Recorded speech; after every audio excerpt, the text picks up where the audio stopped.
Di akhir bait ada fatukromu, yang artinya maka dimuliakan engkau. Jadi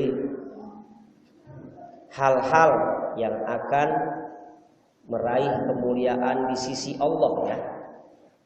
Ini kita bicara mulia di sisi Allah. Orang akan mendapat kemuliaan di sisi Allah dan Allah akan memuliakan orang tersebut. Kalau kita kembali kepada bait ini, sebelumnya itu yang pertama solis solata, dirikanlah solat dengan sebenar-benarnya.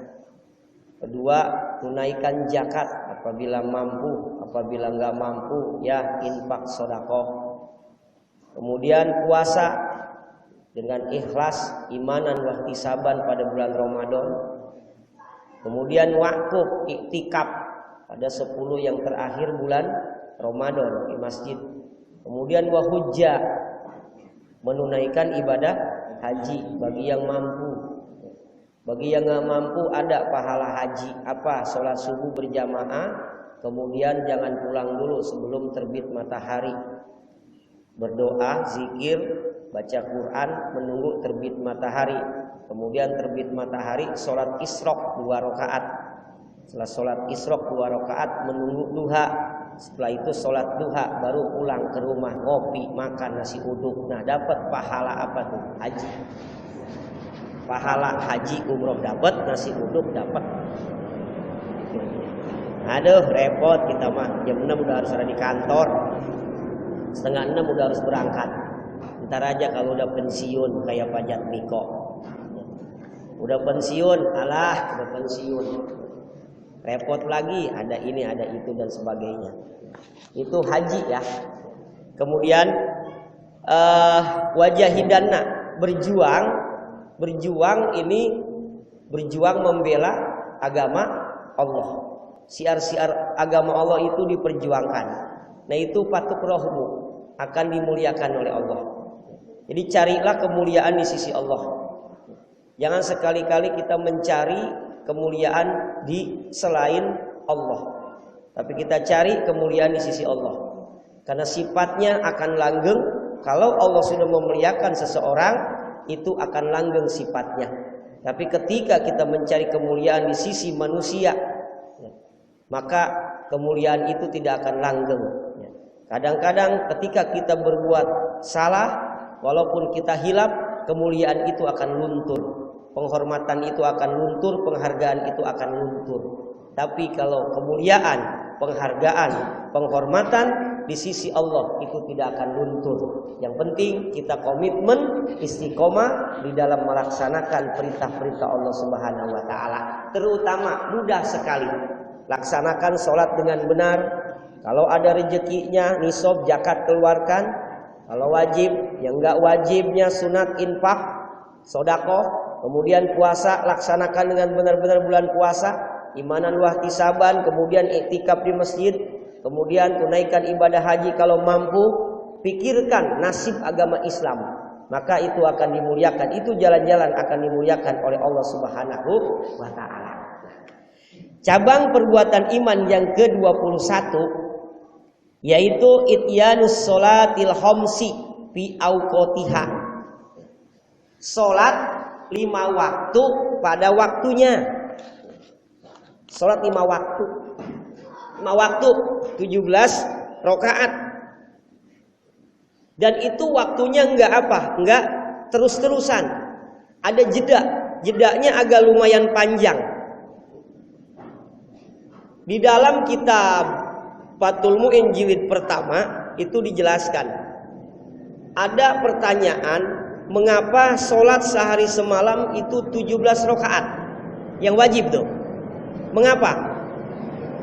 Nah akhirnya dijawab dan ditaliti dijawab, disesuaikan dengan keadaan manusia. Manusia oleh Allah sehari semalam diberikan waktu 24 jam. Nah, dari 24 jam Biasanya waktu terjaga itu 17 jam. Waktu istirahat atau tidur itu 7 jam. Biasanya tuh. Yang 17 jam waktu terjaga mana? 2 jam sebelum subuh kita sudah bangun. Kemudian dari terbit matahari sampai terbenam matahari 12 jam. 12 tambah berapa? 2. Udah 14 jam. 3 jam setelah setelah terbenam matahari, setelah sholat isya witir, kita tidur. Artinya 17 jam biasanya terjaga. Dalam 17 jam yang saat itu kita terjaga, belum tentu perbuatan kita, ucapan kita, itu belum tentu benar semua. Kadang-kadang per jam itu ada saja ucapan yang tidak baik. Kadang-kadang dalam 1 jam ada saja perbuatan yang tidak baik. Kadang-kadang ada dalam 1 jam saja iktikad yang kurang beres. Artinya dalam 1 jam itu ada saja ucapan yang dosa, perbuatan dosa, kemudian hati iktikad, ya, kereteg hati yang dosa, itu dalam 1 jam ada saja. Maka untuk menghapus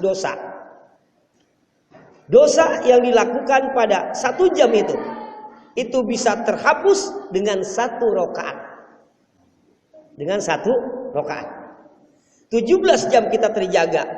Maka ketika dalam 1 jam, 1 jamnya 17 jam, ada saja kesalahan yang kita lakukan, itu akan terhapus dosa itu dengan 17 rakaat. Insya Allah. Rugi ketika seseorang nggak mau sholat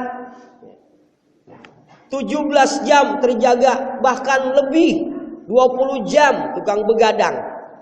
Udah jelas ucapannya kadang-kadang ngawur, ucapannya kadang-kadang dosa, perbuatannya juga dosa, isi hatinya dosa. Terjaga, tapi sholat tidak pernah dilaksanakan. Per jam bertambah dosa. Sementara sholat enggak dikerjakan, berarti tidak terhapus dosa tersebut yang dilakukan per jam. Semakin lama semakin bertambah dosa. Jadilah karatan dan jadilah besar, dan itu akan sulit untuk meminta ampunnya kepada Allah. Ya Allah, na'udzubillahi min zalik. Kadang-kadang keras, susah dibersihin. Kalau debu sedikit kita lap, mudah. Nah ini sudah bertahun-tahun debu nggak dilap-lap, itu memerlukan tenaga membersihkannya. Seperti itu. Manusia kita sadari, kita tidak pernah menjadi manusia yang benar selamanya, karena yang benar selamanya bukan manusia, itu malaikat. Dan kita pun manusia tidak pernah berbuat salah selamanya, karena yang berbuat salah selamanya itu adalah siapa? Setan. Ya. Maka manusia yang kadang-kadang bersalah, kadang-kadang berbuat benar, Allah memberikan sarana. Ketika kita berbuat dosa dalam 1 jam saja, ini akan terhapus dosanya dengan 1 rakaat. Maka sholat sehari semalam 17 rakaat. Itu.